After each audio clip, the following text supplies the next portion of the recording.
Assalamualaikum warahmatullahi wabarakatuh.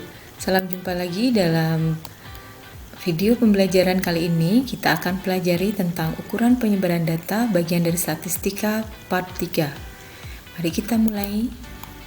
Nah, untuk ukuran penyebaran data kita akan pelajari tentang yang pertama jangkauan, hamparan, simpangan, kuartil.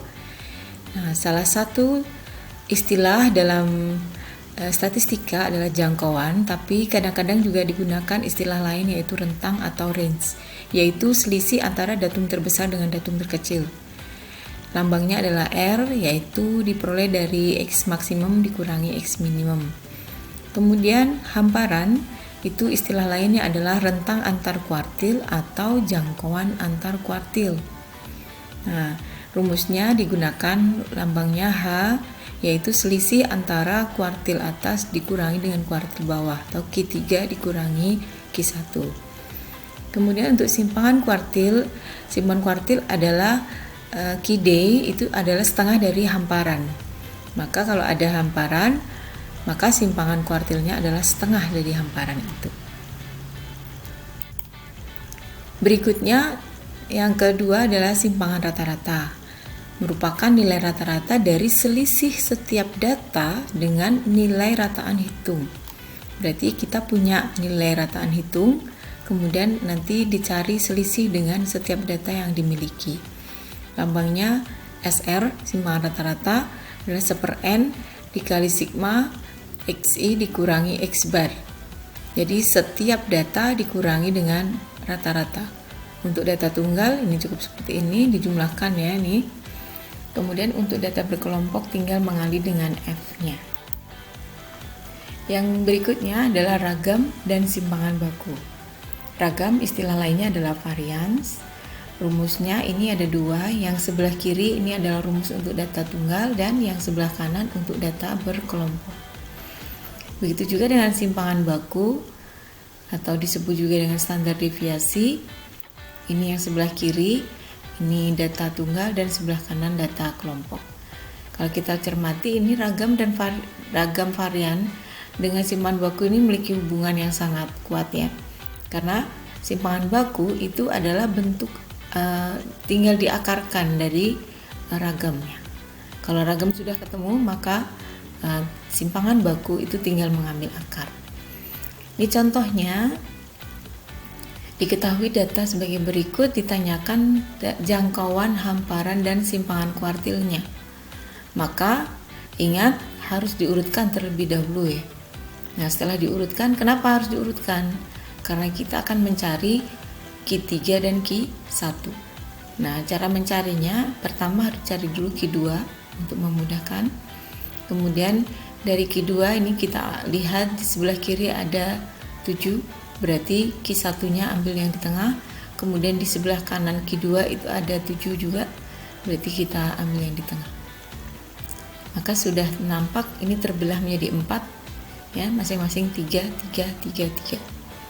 Nah, kemudian untuk menentukan jangkauan R, jangkauan adalah nilai terbesar dikurangi nilai terendah. Nilai tertinggi dikurangi nilai terendah, berarti 5. Kemudian hamparan itu diperoleh dari Q3 dikurangi Q1. Q3-nya 8, Q1-nya 5. Kemudian simpangan kuartil itu diperoleh dari setengah hamparan, yaitu setengah dari 3, yaitu 1/2. Kemudian bagaimana kalau datanya berupa tabel distribusi? Nah, ditanyakan hamparan, berarti kita harus ingat hamparan itu adalah tadi Q3 dikurangi Q1. Berarti kita harus menghitung Q3 maupun Q1. Dengan cara apa? Nah, seperti tadi yang pada pertemuan yang sebelumnya kita punya letak data Q3 berarti data ke 3/4 kali 160 sama dengan 120. Kemudian Q1 itu data ke 104 dikali 160. 160 ini siapa? Adalah jumlah seluruh frekuensi. Nah, berarti kita punya Q3 itu di data ke 120 dan Q1-nya data ke 40. Kemudian untuk memudahkan kita buat frekuensi kumulatifnya Ini tidak wajib ya, tapi akan jauh lebih mudah, lebih cepat ya untuk mengerjakan. Nah, kemudian yang dicermati lagi adalah di mana letak kelas yang menunjukkan Q1 dan Q3. Kita punya tadi Q3 itu adalah data ke 120, berarti sampai di sini 110, berarti sampai di sini 120. Kemudian untuk Q1 tadi data ke 40, berarti sampai di sini baru 39, berarti pasti dia ada di sini. Nah, berarti kita udah punya dua kelas, yaitu ini kelasnya Q1 dan ini kelasnya Q3. Nah, untuk mencari Q3 sama rumusnya ya. Q3 adalah 60,5 adalah tepi bawah dari kelasnya Q3.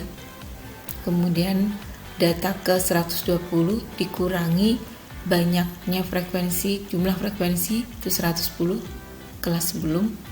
Kemudian dibagi 24 itu adalah frekuensi pada kelas Q3.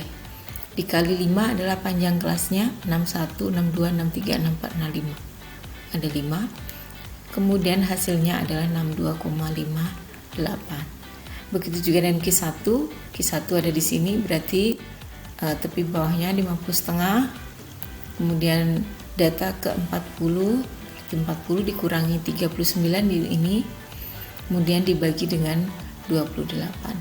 Dikalikan dengan 5.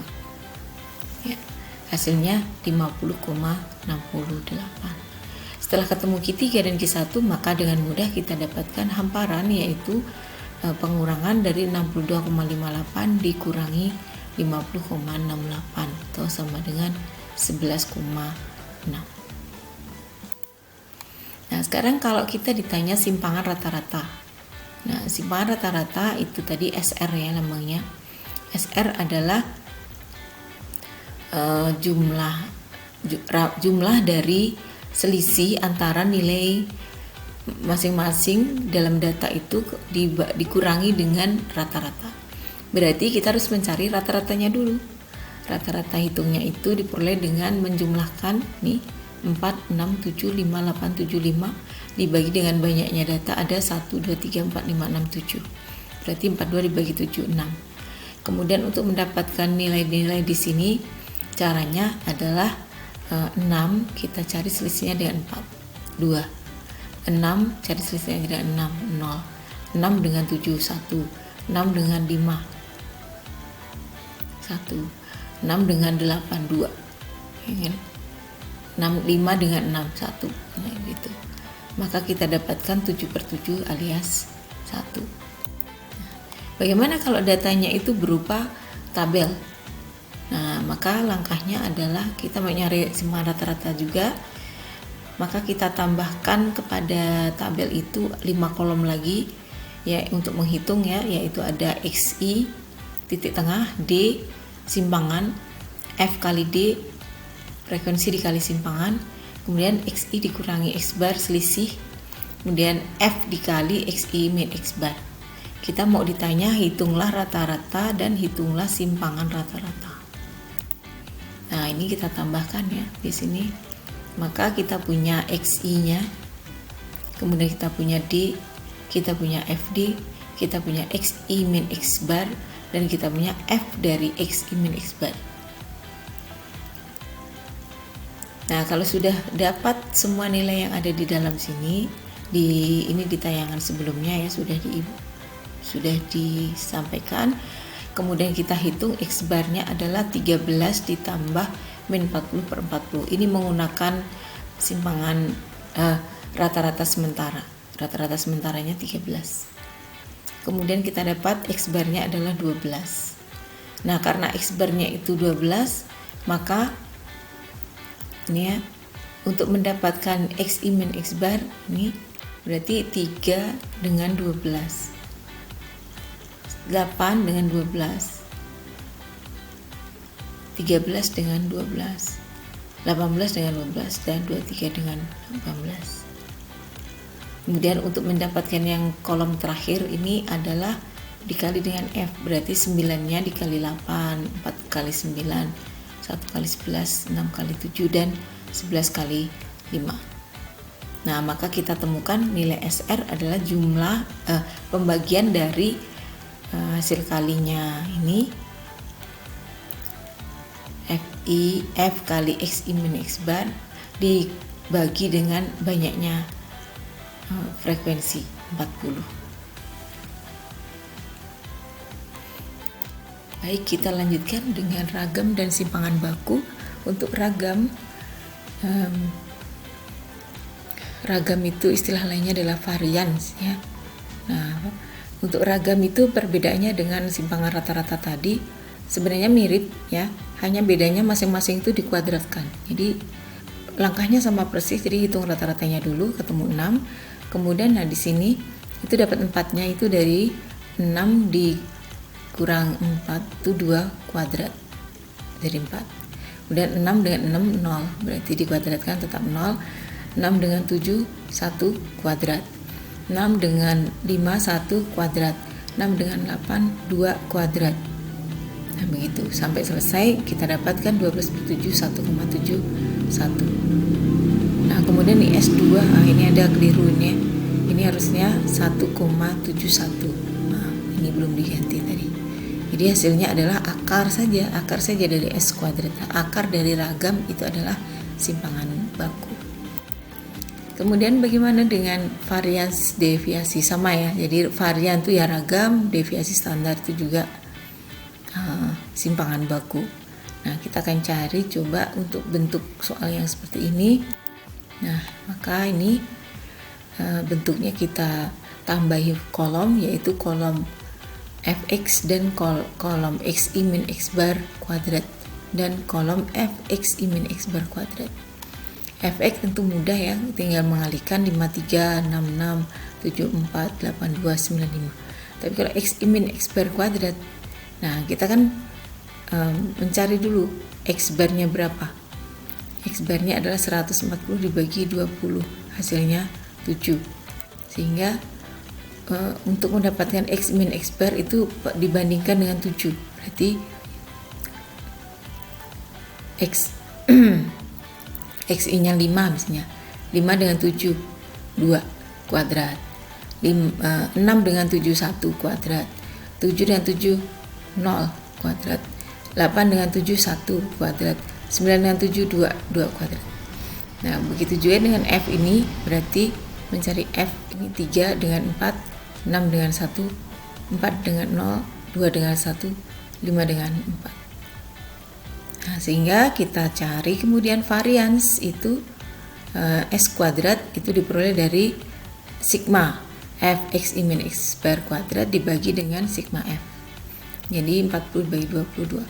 Dan deviasi standarnya alias simpangan baku itu diperoleh dari akar S kuadrat. Berarti akar 2. Demikian untuk video kali ini, mudah-mudahan dapat diterima dengan baik dan dapat dipahami. Terima kasih. Wassalamualaikum warahmatullahi wabarakatuh.